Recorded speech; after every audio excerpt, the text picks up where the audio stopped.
नमस्कार दोस्तों, स्वागत है आपके अपने YouTube चैनल प्रतिमा क्लासेस में। हम लोग का जो मैथ का जो टॉपिक चल रहा था रेशियो एंड प्रोपोर्शन, उसका जो सेकंड क्लास हम लोग आज जो है कि सेकंड लेक्चर लेंगे। ठीक है, इससे पहले मैंने एक वीडियो बना दिया था और आप उसे देख लीजिएगा। उसमें मैंने बेसिक टू एडवांस यानी कि जीरो लेवल से लेकर के शुरू किया था। आज हम लोग जो है कि दूसरा कुछ कॉन्सेप्ट सीखेंगे रेशियो एंड प्रोपोर्शन का। कैसा कॉन्सेप्ट होगा, देखिए कैसे चीज़ों को फाइंड करना है, ध्यान से समझिएगा भाई। जैसे आपको दे दिया जाए कि A/B इज इक्वल टू 2:3 दे दिया जाए और B/C 4:5 दे दिया जाए। आपसे पूछे A/B/C बताइए कैसे निकलेगा। तो भाई जब इसकी वैल्यू फाइंड अगर मुझे करनी है तो देखिए मैं बहुत आसान सा तरीका बता रहा हूँ, उसे आप फॉलो करिएगा कि 2:3 पहला प्रोपोर्शन लिया, इसके नीचे ये वैल्यू रखिए 4:5। अब इसके बाद आपको करना क्या है कि देखिए कितने रो हो गए, 1 2 3 कॉलम हो गए। तो यहाँ पे स्पेस खाली है तो यहाँ कौन आएगा, इसके ठीक सामने वाली वैल्यू। यहाँ खाली है तो इसके ठीक सामने वाली वैल्यू। बस कुछ नहीं करना है, आपको मल्टीप्लाई करना है, मल्टीप्लाई करना है। 5 तिहाई 15 हो जाएगा, 4 तिहाई 12 हो जाएगा, 4 दूना 8 हो जाएगा। यही आपका राइट आंसर आएगा। बात समझ रहे होंगे हमारी कहने का मतलब। नहीं तो आपको दूसरा तरीका कुछ लोग बताते हैं कि भाई पहले इसमें इसका मल्टीप्लाई, फिर इसमें मल्टीप्लाई, फिर इसमें मल्टीप्लाई करिए। करते हैं 4 दूना 8, 4 तिहाई 12 और 5 तिहाई 15, ये भी आपका आएगा। लेकिन जब ये 3 में तो बड़ी आसानी से हो जाता है, लेकिन 4 वाले केस में फंस जाता है मैटर। इसलिए चलिए 4 वाले केस में मैटर फंस जाता है भाई। अब कैसे 4 वाले केस का हम लोग सॉल्व करेंगे, ध्यान से समझिएगा। जैसे कि यहाँ पर दे दिया जाए A/B 1:2, B/3 3:4, C/D आपके सामने दे दिया जाए 4:5, ये दे दिया गया। अब आपसे पूछ ले कि बताइए A/D की वैल्यू क्या होगी। तो भाई इसका रेशियो निकालने के लिए आपको पहले तीनों का रेशियो, चारों का रेशियो चाहिए। तो आपको A/B/C/D निकालना कंपलसरी है, तब जा कर के आप निकाल पाएंगे A/D की। तो चलिए करते हैं, हम लोग सीखते हैं भाई। पहले हम लिखेंगे, पहला रेशियो लिखा 1:2, दूसरा इसके नीचे शुरू होगा 3:4, तीसरा इसके नीचे शुरू होगा 4:5। सारा लिख दिया गया। अब आप देखिए कितने कॉलम, 1 2 3 4 हो रहे हैं। यहाँ पे जगह खाली है, 4 आएगा। यहाँ पे है, इसके सामने 2 है तो यहाँ भी 2 आएगा। यहाँ 3 है तो यहाँ 3, यहाँ 4 है तो 4 और 4। कुछ नहीं करना है, क्या करना है, सिर्फ और सिर्फ गुणा। गुणा कर लीजिए भाई।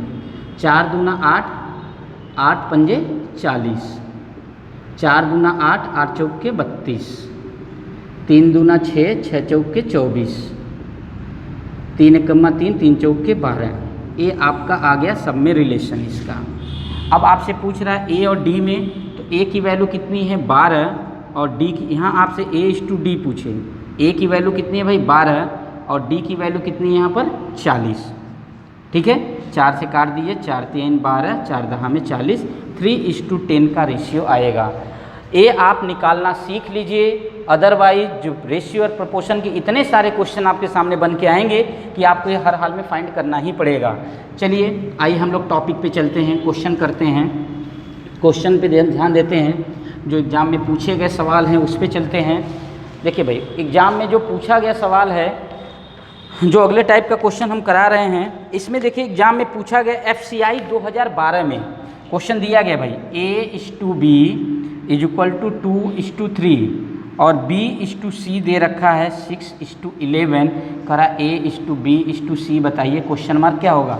आप सोच रहे होंगे जो इससे पहले मैं बताया वो कहीं आता होता नहीं है। देख लीजिए आप, FCI में पूछा गया 2012 में।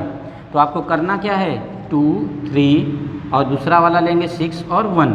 बस गुणा करिए भाई, 3 लिखिए 6 लिखिए, गुणा कर लीजिए। 3 3 6 18, 6 दूना 12। कट रहा है किसी से, अगर भाई सिंप्लीफाइड होगा तो आप उसे सिंप्लीफाइड कर दीजिएगा। सॉरी यहाँ पे 11 है तो 11 रखना होगा, तो ये वैल्यू चेंज हो जाएगी, ध्यान से समझिएगा। 11 तिहाई 33 हो जाएगा। अब ये हो जाएगा 6 18 हो जाएगा और ये कितना 6 दूना 12 हो जाएगा। ठीक है, ये वैल्यू आ रही है। अब यहाँ पे क्या है, किसी से कट रहा है भाई, 3 से कटेगा, 3 चौक के 12, 3 छक 18, 11 तिहाई 33, आपका ऑप्शन में यह आंसर होगा। तो सरलतम रूप में हमें करना ही पड़ेगा, ऑप्शन के ऊपर डिपेंड करता है कि डायरेक्ट ए ऑप्शन दे रहा है कि ये ऑप्शन दे रहा है। क्लियर है? चलिए question option number C right हो जाएगा। अब आइए अगले क्वेश्चन पे चलते हैं। देखिए क्वेश्चन नंबर जो अगला है उस क्वेश्चन को अब देखिए, क्वेश्चन किस तरीके से दे रहा है। क्वेश्चन में बोला गया है कि ए का धन बी के धन का 2/3 है। जो ए का धन है यह बी के धन का 2/3 है, इसका मतलब ए संबंधी बी बराबर 2:3 है। फिर कह रहा बी का धन सी के धन का 9/11 है। जो बी का धन है वो सी के धन का 9/11 है, यानी बी संबंधी सी दिया है 9 संबंधी 11। 9 संबंधी 11 हमसे कह रहा है कि बताइए ए और सी के संबंध में क्या अनुपात है, यानी ए और सी में क्या रेशियो, यह पूछ रहा है। तो बताइए भाई, जब से तीनों में रिलेशन नहीं पता रहेगा हम कर पाएंगे? नहीं कर पाएंगे। तो हमें निकालना होगा तीनों में रिलेशन, यानी A/B/C निकालने के लिए हम क्या करेंगे भाई, पहला रेशियो दिया है 2:3, फिर दूसरा दिया है 9 और 11। फिर से वही काम, यहाँ 3 रखिए, यहाँ पर 9 रखिए। अब यहाँ पे गुणा कर लिए 33, 9 त्रिक 27, 9 दूना 18। हमसे पूछा है ए और सी में, ए की वैल्यू 18, सी की वैल्यू 33। 3 से काटिए, 3 छक 18, 11 तिहाई 33, यानी 6 संबंधी 11 का रेशियो होगा। ऑप्शन नंबर सी आपका राइट होगा। दोस्तों मैं जो बता रहा हूँ ये फॉर्मेट, ये तरीका आप सीख लीजिए, अदरवाइज हर बार आप प्रॉब्लम क्रिएट करेंगे, एग्जाम हॉल में भी खुद के लिए प्रॉब्लम होगा। ठीक है, चलिए अगला क्वेश्चन देखिए कैसे क्वेश्चन आ रहे हैं एग्जाम में। अगला क्वेश्चन देखिए, इसे परसेंटेज से इंक्लूड कर दिया गया है भाई, परसेंटेज से। आप देख रहे होंगे क्वेश्चन किस तरीके से आया हुआ है। अगला क्वेश्चन देखिएगा, कह रहा है कि ए का 33 सही 1/3% बराबर है बी का 1.5 बराबर है सी का 1/8। तो कह रहा है बताइए कि ए संबंधी बी संबंधी सी का मान क्या होगा, यही सवाल है। ये देखिए एग्जाम में पूछा गया RRB TA ASM 2003 में। तो भाई जब ये तीनों बराबर है तो पहले इन दो को बराबर करिए।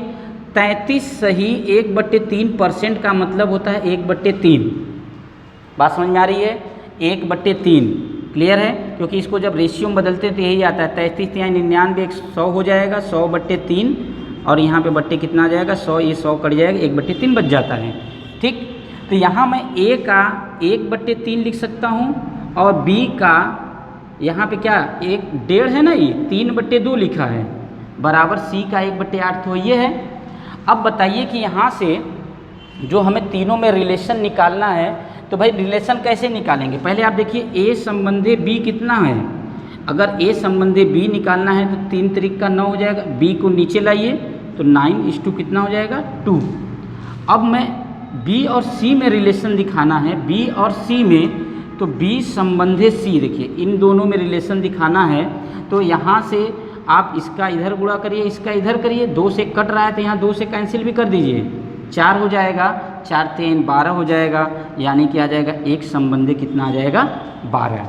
अब आप तीनों में रिलेशन निकाल लीजिए भाई, 9 2 1 12, तो यहाँ 2 आ जाएगा, यहाँ पर 1 आ जाएगा, 12 दूना 24, 2 और 9, ये आपका आंसर आएगा। तो ऑप्शन नंबर सी आपका राइट हो जाएगा, 9 संबंधी 2 संबंधी 24। क्लियर है भाई? देखिए अब क्वेश्चन को घुमा फिरा रहा है तो भाई थोड़ी तो टाइम टेकन लगेगा ही।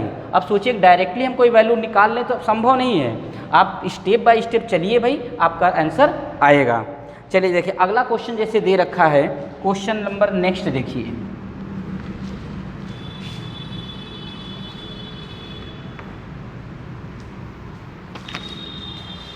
क्वेश्चन नंबर नेक्स्ट देखिए, इन्होंने कहा कि 2a बराबर है 3b के बराबर है 4c के।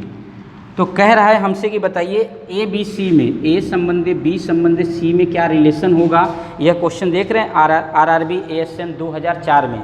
इससे पहले वाला क्वेश्चन 2003 में था, ये 2004 में आया है। पूछने का तरीका बदल दिया। तो यहाँ से जैसे मैं ए संबंधी बी निकालें, ए संबंधी बी, इस बी को नीचे लाए और 2 को इधर ले जाएंगे तो 3 संबंधी 2। अब यहाँ से मैं बी संबंधी सी निकालूं, बी संबंधी सी, तो सी नीचे आएगा तो यहाँ से 4 संबंधी कितना हो जाएगा, 3 हो जाएगा, 4 संबंधी 3। अब रिलेशन निकालना है तो भाई 3 2 4 3 गुणा कर लीजिए, 2 4, 3 दूना 6, 4 दूना 8, 4 3 12। ये आ गया। ऑप्शन देखिए मैच कर रहा है कि नहीं कर रहा है। अगर ऑप्शन मैच नहीं कर रहा है तो इसे सरल करिए, 2 से काटिए, 2 छके 12, 2 चौके 8, 2 3 6। अब क्या ऑप्शन मैच कर रहा है? हाँ ऑप्शन मैच कर रहा है, बी ऑप्शन आपका राइट होगा। क्लियर है दोस्तों? तो बी ऑप्शन आपका राइट हो गया। चलिए आगे हम चलते हैं अगले क्वेश्चन पे। अब देखिए अगले टाइप का जो क्वेश्चन होगा वो अगले टाइप का क्वेश्चन कैसा आ रहा होगा उस पर ध्यान देते हैं। उम्मीद है कि इस तरीके से यह रिलेशन जो आपको निकालना था ए बी और सी में, आप निकालना सीख गए होंगे बखूबी, और किस तरीके से एग्ज़ाम में आ रहा है आप समझ गए होंगे। अगर आपको मज़ा आ रहा हो तो आप वीडियो को लाइक और शेयर ज़रूर कर दें दोस्तों, क्योंकि आपका लाइक ही हमारी जो है मेहनत के लिए समझ लिए कि एक तरीके से फल है। तो आइए अगला क्वेश्चन देखिए, कह रहा है अगला टाइप का क्वेश्चन, टाइप नंबर देखिए, टाइप नंबर 4। टाइप नंबर 4 में कह रहा है कि a/2 बराबर b/3 बराबर c/5 है। तो हमसे कह रहा है कि बताइए कि 4a + 3b - c/b का मान क्या होगा। यहाँ से देखिए ए वैल्यू आपको निकालनी है, तो यहाँ से हम डायरेक्टली ए और बी और सी की वैल्यू निकाल सकते हैं। जो ए के नीचे की वैल्यू है यह ए का मान है, यह बी का मान है, यह सी का मान है। इनमें जब हम रिलेशन निकालेंगे तो हमें यही वैल्यू निकलेगी। तो जब इस तरीके से क्वेश्चन आपको आए, यह अक्सर क्वेश्चन एग्जाम में पूछा गया है, वह आपका आरआरबी का हो या फिर आपका जो है एसएससी हो, या तो टेट और सीटेट वगैरह में भी पूछे गए हैं। तो ए का मान 2, बी का मान 3, सी का मान 5 है, बस उठाकर वैल्यू रख दीजिए। 4 × 2 + 3 × 3 - सी का मान 5 डिवाइडेड बाई सी, बी है, बी का मान 3। 4 दूना 8, 3 3 का 9, 9 8 17 - 5 डिवाइडेड बाई 3, यानी कि 12 आ जाएगा। 12/3 कितना आ जाएगा? 4 आपका राइट आंसर आएगा। तो ऑप्शन नंबर सी आपका राइट होगा। क्लियर है दोस्त? चलिए इसके बाद अगला क्वेश्चन देखिए, सेम ऐसे ही क्वेश्चन, मैं बार बार कह रहा हूँ कि मैं क्वेश्चन वही करा रहा हूँ जो आपके एग्जाम में पूछा गया है और पूछने की संभावना है। एक ही तरह के 2-2 3-3 क्वेश्चन करा रहे हैं ताकि आपकी प्रैक्टिस हो जाए। अगला क्वेश्चन जैसे कह रहा है कि यदि x/5 बराबर है y/7 के, तो कह रहा है कि बताइए कि x - 10 संबंधे y - 14 का क्या मान होगा। तो एक बात बताइए भाई, मैं अभी बताया कि x के नीचे की वैल्यू x क्या हो गया, y के नीचे की वैल्यू y का हो गया, बस उठा के रख दीजिए। यहाँ पे रखेंगे 5 - 10 और यहाँ पे 7 - 14। यहाँ से घटाएंगे -5, यहाँ से घटाएंगे -7, माइनस तो कैंसिल, 5:7। यह आपका राइट आंसर आ गया। आप कह रहे होंगे आज क्वेश्चन नहीं आया, पूछा होगा। आप देखिए एसएससी एमटीएस 2012 में यह सवाल पूछा गया है। अब देखिए इसके बाद वाला जो क्वेश्चन नंबर है वह देखिए कितना इम्पॉर्टेंट है, सीजीएल में पूछा गया 2011 में। अब क्वेश्चन देख कर ही लोग घबरा गए होंगे कि कैसे क्वेश्चन को हम करें। मैं क्वेश्चन यहाँ पे दे रहा हूँ, आप देख रहे होंगे। क्वेश्चन देखिए कैसे कह रहा है कि a/b बराबर c/d बराबर e/f बराबर 3 है। ये सब बराबर है 3 के। तो कह रहा है कि बताइए हमको कि 2a² + 3c² + 4e² upon 2b² + 3d² + 4f² का मान क्या होगा।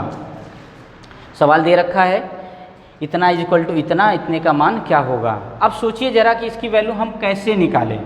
तो आप कुछ नहीं करिए कि भाई जब यह इसके बराबर है, यह इसके बराबर, यह इसके बराबर, तो यह इसके बराबर होगा कि नहीं होगा। यह भी इसके बराबर होगा, यह भी इसके बराबर होगा। तो यहाँ से जब मैं a/b बराबर 3 करेंगे तो a की वैल्यू कितना आ जाएगा 3b। इसी तरीके से c की वैल्यू कितना 3d और e की वैल्यू कितना हो जाएगा 3f। तो जहाँ a है वहाँ a का मान, c का मान, e का मान आप रख दीजिए। वैल्यू चलिए देखते हैं। यहाँ पे मैं रखूँ 2 इंटू a का मान कितना है 3b स्क्वायर है, रखेंगे तो 9b स्क्वायर आ जाएगा। 3 का स्क्वायर 9 और b का b स्क्वायर प्लस 3 है। c की वैल्यू कितना 3d यानी कि 9d स्क्वायर प्लस e का मान 3f, तो यहाँ से 4 इंटू 3f है यानी कि 9f square divided by 2d square, 3d square, 4f का स्क्वायर। आप देख रहे होंगे ऊपर यहाँ भी 9 है, यहाँ भी 9 है, यहाँ भी 9 है। अगर मैं 9 कॉमन लेता हूँ, 9 अगर आप कॉमन ले लें तो ऊपर क्या बचेगा 2b square plus 3d square plus 4f square. नीचे भी तो वही है भाई, नीचे भी वही है आपका, सॉरी यहाँ b है, b square 2b square plus 3d square plus 4f का स्क्वायर। ये पूरा का पूरा कैंसिल होके बच कितना गया सिर्फ 9। आपका आंसर हो जाएगा कितना 9। यह CGL में पूछा गया है 2011 में। अब सोचिए कि यहाँ पे किस तरीके से क्वेश्चन दे के किस तरीके से ये पूछ सकता है। तो एक क्वेश्चन को हमें वैल्यू यहाँ से निकाल करके रखनी होगी। जब इस तरीके से सवाल आए कि तीनों चारों सब बराबर है तो पहले का इससे बराबर, दूसरे का इससे बराबर, तीसरे का इससे इक्वल करके वैल्यू निकाल के हमें पुट करनी होती है। क्लियर हो रही है? चलिए आगे चलते हैं हम लोग अगले टाइप के क्वेश्चन पे। अगला क्वेश्चन देखिएगा कि किस तरीके से पूछा गया है। आप लोग करिए क्वेश्चन को करते रहिए भाई। क्वेश्चन दिख रहा होगा, आप लोग क्वेश्चन को ट्राई करिए। क्वेश्चन में इन्होंने कहा, क्वेश्चन दे रखा है कि भाई 2 सही 1/3 संबंधे 3 सही 1/4 संबंधे 1 सही 1/6 को सरलतम रूप में लिखिए। आपको इसको सरलतम रूप में लिखना है तो आप कैसे क्या करेंगे? तो पहला काम तो यही होगा, 3 दूना 6, 6 कितना हो जाएगा 7/3, 4 3 12, 13/4। अब कितना 6 1 7, 7 कितना हो जाएगा आपका 6। इतना तो हमें करना ही पड़ेगा। इसके बाद हम क्या करें? इसके बाद हम क्या करें कि हमारा आंसर आ जाए? तो जब भी फ्रैक्शनल पार्ट आपको रेशियो में दिखे, आप जो नीचे डिनोमिनेटर वाला पार्ट है इसका एलसीएम ले लीजिए। 3 4 6 का एलसीएम अगर आप लेते हैं तो आपको एलसीएम कितना मिलेगा? आपका एलसीएम हमारे ख्याल से 24 आएगा, 24। 3 से भी कटेगा, 4 से भी कटेगा, 6 से भी कटेगा, 24 एलसीएम आ गया। उसी एलसीएम से सब में गुणा करिए। 24/3, 13/4, 24, 7/6 और 24। 3 से काटिए, 3 8 24, ये हो जाएगा 6 चौक के 24, ये हो जाएगा 6 चौक के 24 4। यहाँ से करेंगे 7 8 56, 56, 13 5 65, 13 6 78 और ये हो जाएगा 7 चौक 28। क्या ऑप्शन मैच कर रहा है? ऑप्शन आपका नहीं मैच कर रहा है। यहाँ पे देखिए ऑप्शन हमने मैच कराया, मैच नहीं किया भाई। तो आप क्या करिए, इसे डिवाइड कर दीजिए। अगर आप डिवाइड करते हैं तो हो सकता है, क्योंकि ये सरलतम रूप में नहीं है, आप इससे कितने से डिवाइड कर सकते हैं? अगर आप इसको 2 से डिवाइड करेंगे, 2 2 जा 4, 2 8 16, 2 से करेंगे 2 2 दूना 2 3 6, 2 9 18, 2 1 2, 2 चौक के 8। क्या अब देखिए आंसर मैच कर रहा है? तो आंसर मैच कर रहा है 28, 29 और 14, यानी ऑप्शन नंबर सी आपका राइट आंसर हो जाएगा। क्लियर है दोस्त? चलिए आगे चलते हैं। अगला टाइप का जो क्वेश्चन है टाइप नंबर 5 का देखिए क्वेश्चन। क्वेश्चन अगला देख रहे होंगे। सवाल कह रहा है कि दो संख्याओं में 9 संबंधित 16 का अनुपात है। 9 संबंधित 16 का अनुपात है।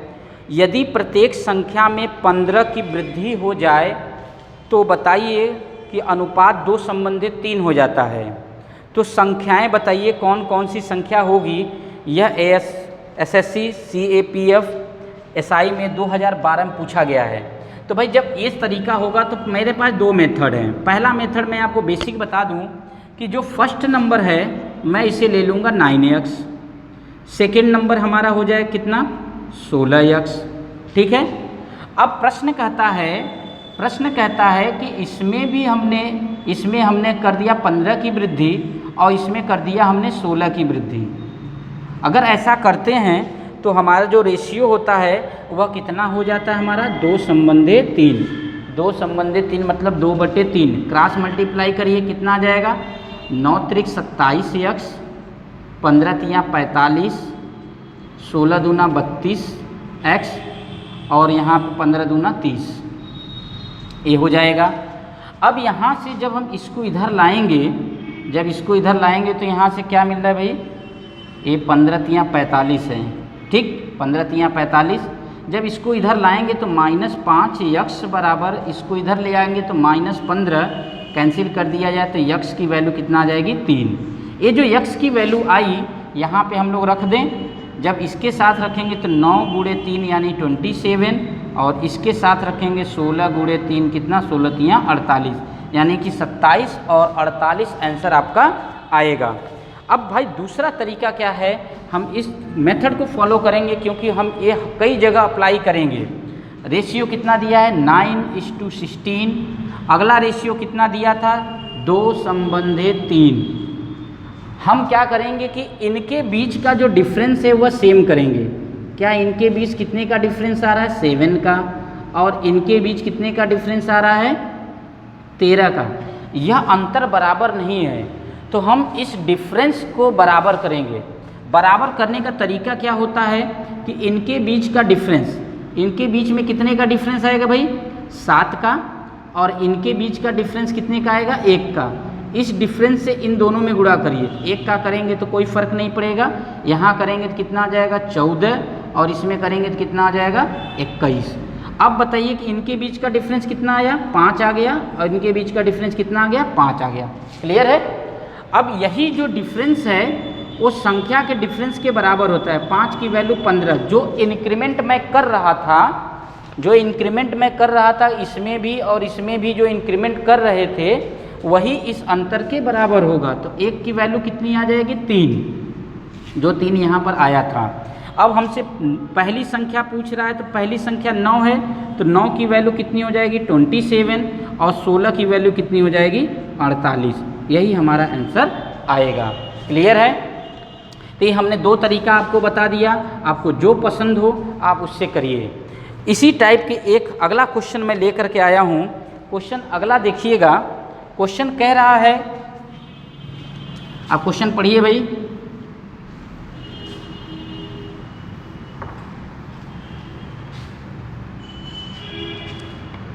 कह रहा है कि 2 संख्याओं में 3 संबंधे 5 का अनुपात है। चलिए भाई ठीक है, 3 संबंधे 5 का अनुपात है। यदि प्रत्येक संख्या में 9 घटा दिया जाए, अगर 9 घटा देते हैं तो 12 संबंधे 23 हो जाता है। जब इसमें से हम जब सभी में 9 माइनस कर देते हैं तो इतना हो जाता है।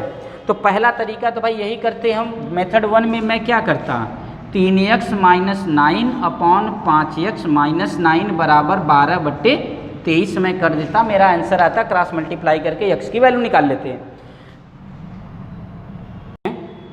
कह रहा था कि 2 संख्याओं में 3 संबंधे 5 का रेशियो है। 2 संख्याएं जिसमें 3 संबंधे 5 का अनुपात है और प्रश्न में कहा गया यदि प्रत्येक में 9 घटा दिया जाए, यानी सभी में अगर मैं -9 घटा दिया जाता है तो रेशियो बन जाता है 12 संबंधे 23 का। तो भाई एक तरीका तो आप जानते ही हैं, आप मेथड 1 हमने बताया था, इस तरीके से तो आप कर ही सकते हैं कि फर्स्ट नंबर 3x - 9 कर दें, सेकेंड नंबर 5x - 9 बराबर कितना 12/23। ठीक है, यहाँ से क्रॉस मल्टीप्लाई करके आप x की वैल्यू निकाल के यहाँ पे रख लेंगे, आपका आंसर आ जाएगा। मैं जो डिफरेंस मेथड बता रहा था कि इनके बीच का देखिए अंतर बराबर नहीं है, तो यहाँ पे डिफरेंस कितने का आ रहा है, यहाँ पर डिफरेंस आया 2 का, और यहाँ पर डिफरेंस कितने का आ रहा है भाई, यहाँ पे डिफरेंस देगा 3 में से 2 गया 1 और 1 में से 1 गया 1, ठीक है, 11 का डिफरेंस आ रहा है।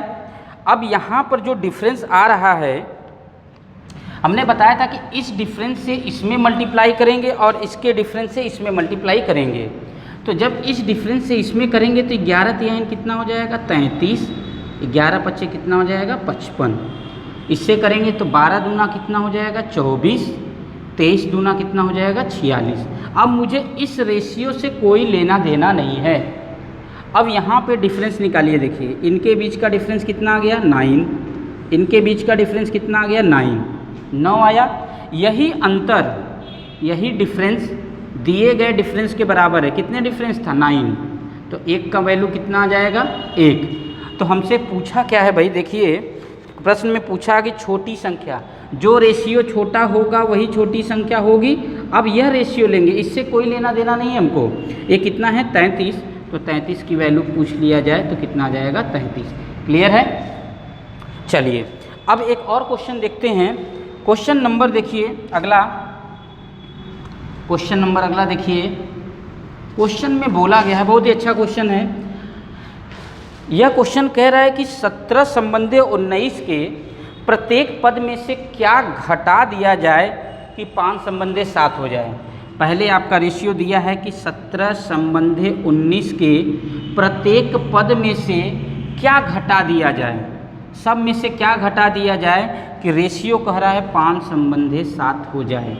तो एक मेथड 1 तो यहाँ पे ये आपका बनता है कि भाई 17 में से यक्स घटा दें और 19 में से यक्स घटा दें तो 5/7 हो जाएगा। अब इसका क्रॉस मल्टीप्लाई करेंगे, 17 सत्ते 119 माइनस 7x, 19 पचे 95 माइनस 5x, ठीक है। इसको इधर लाएंगे, कितना हो जाएगा -2x, इसको इधर ले जाके माइनस करिए, 9 में से 4 गया 5 गया 4, 11 में से 9 गया 2, यानी इसको कैंसिल कर देंगे, यहाँ माइनस बचेगा तो x की वैल्यू कितना आ जाएगी 12। क्लियर है दोस्त। अब मेथड 2 जो मैं डिफरेंस से बता रहा हूँ कि इनके बीच जो भी संख्याएं हम इनके बीच जोड़ें या घटाएं, उसी की वजह से यह रेशियो में परिवर्तन आया है। तो जो परिवर्तन पहले के साथ है वही परिवर्तन दूसरे के साथ होना चाहिए, नहीं होगा तो हम इनके बीच का डिफरेंस निकाल कर सेम करते हैं। अब यहाँ से हमने परिवर्तन देखा, 7 में से 5 गया 2 1, यानी कि 12, और यहाँ से डिफरेंस कितना आ गया 12, यही हमारा आंसर हो गया। क्लियर है। तो आप केवल डिफरेंस निकाल करके आंसर बहुत इजीली फाइंड कर सकते हैं। चलिए एक क्वेश्चन और देखते हैं। यह क्वेश्चन देखिए बहुत ही इम्पॉर्टेंट है, ये क्वेश्चन बहुत ही इम्पॉर्टेंट है और अक्सर एग्जाम में देखने को मिलता है, अक्सर एग्जाम में देखने को मिलता है। क्वेश्चन बोला क्या है, कह रहा है कि 4, 10, 12, 24 के प्रत्येक पद में कौन सी संख्या जोड़ देनी चाहिए जिससे यह समानुपाती हो जाए। बात समझिएगा, इसको करना है समानुपाती। तो 2 तरीके के सवाल बन के आएंगे कि प्रत्येक पद में से क्या घटा दे कि समानुपाती हो जाए, प्रत्येक पद में क्या जोड़ दे कि समानुपाती हो जाए। तो आपको मैंने समानुपाती का आप कॉन्सेप्ट समझ चुके हैं, तो मैंने कहा कि यक्स जोड़ दें, तो 4 + यक्स जोड़ दें और इसमें भी हम यक्स जोड़ दें, तो यह समानुपाती हो जाता है 12 + यक्स प्लस और अनुपात 24 + यक्स। क्लियर है। अब यहाँ पर आप क्या करेंगे, मैंने बताया था अंदर वाले का मल्टीप्लाई और बाहर वाले का मल्टीप्लाई करिए। जब 4 + यक्स × 24 + यक्स करते हैं तो यहाँ पर आ जाएगा 10 + यक्स और 12 + यक्स, ये आ जाएगा। अब इसका हम इसके साथ करेंगे, 4 चौका 16, 4 दूना 8 1 9 + 4x, इसका इसके साथ करेंगे तो यक्स का स्क्वायर आएगा। 10 का इसके साथ करेंगे तो 120, 10 का इसके साथ करेंगे 10 यक्स, यक्स का यक्स के साथ करेंगे तो यक्स स्क्वायर। देखिए क्वाड्रेटिक नहीं बनेगा भाई, दोनों तरफ से एक्स स्क्वायर कैंसिल हो जाएगा। अब यहाँ पे 10x है, यहाँ पे 6x है, अगर इसको इधर ला करके करेंगे तो क्या हो जाएगा आपका, यहाँ पे लेकर आएंगे तो इसको लेकर चले जाइए, इधर माइनस कर दीजिए, नेगेटिव वैल्यू आ रही है। चलिए देखिए यहाँ पर थोड़ी सी मिस्टेक हो गई है कि इसका वैल्यू इसके साथ किया गया, इसका इसके साथ किया गया, इस यक्स का 24 के साथ देखिए यहाँ पे मल्टीप्लाई नहीं हो पाया है, एक टर्म छूट गया था। 4 का इसके साथ 4 चौक का 16, 4 दूना 8 1 9 प्लस 4x, इसका इसके साथ करेंगे प्लस 24x और इसके साथ करेंगे प्लस एक्स स्क्वायर, यह इक्वल हो जाएगा। इनके साथ करेंगे 120 plus 10x plus 12x plus x square, ये एक्स स्क्वायर कैंसिल हो जाएगा। 24 4 28 और यहाँ पे कितना हो जाएगा 12 और 10 कितना 22, इधर ला करके 22 माइनस कर दें x बराबर, इसको इधर लेके चले जाइए तो यहाँ तो 20 है, यहाँ 4 कितना हो जाएगा 24 बच जाएगा, 24 बचेगा ना, 24 बच जाएगा। अब यहाँ से 28 में से 22 घटा दिए तो 6x बराबर 24, तो 6 से काट देंगे तो x की वैल्यू कितनी आ जाएगी 4, आपके आंसर आ जाएगा। तो इस तरीके, यह बहुत रेयर केस में क्वेश्चन कई बार देखने को मिला है, लेकिन इम्पॉर्टेंट क्वेश्चन है भाई, यह इम्पॉर्टेंट क्वेश्चन है। अगर इसमें घटाने के लिए कहता तो हम इसमें क्या करते, माइनस माइनस कर देते, और क्वाड्रेटिक नहीं बनेगा क्योंकि दोनों तरफ से एक्स स्क्वायर की वैल्यू कैंसिल हो जाएगी। थोड़ा सा कैलकुलेशन करना है, आपका आंसर आ जाएगा। तो हम इस वीडियो को यहीं तक रहने देते हैं, आप वीडियो को शुरू से लास्ट तक देखिएगा और सारे क्वेश्चन आप लोग एक बार ज़रूर लगाने की कोशिश करिए और जितना हो सके वीडियो को शेयर और लाइक करिए। जय हिंद। कितना